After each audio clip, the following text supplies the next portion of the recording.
À quand remonte la paix dans le monde? Retour en 1648. Ouais, je sais, ça fait longtemps. La guerre de 30 ans ravage l'Europe. Il y a une mouche. Sors. Ah, non.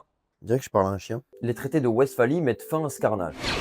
C'est la naissance du système international moderne basé sur la souveraineté des États. En gros, pour faire plus simple, chacun gère son pays, je gère le mien, tu gères le tien. Pourquoi c'est important? Parce qu'encore aujourd'hui, l'ONU repose sur ce principe de souveraineté. Mais justement, c'est aussi ce qui bloque parfois ses actions. Car intervenir dans un pays, ça remet en cause ce principe de souveraineté.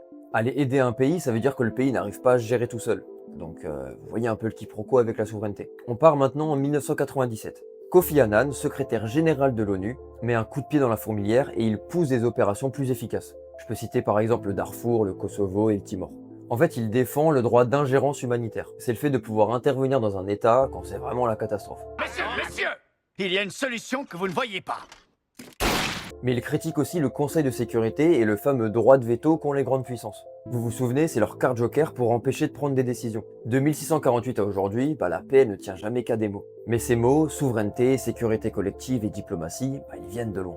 Dans le prochain épisode, on parlera d'un exemple concret, la guerre d'Algérie. Et pense à t'abonner pour rater aucun des épisodes.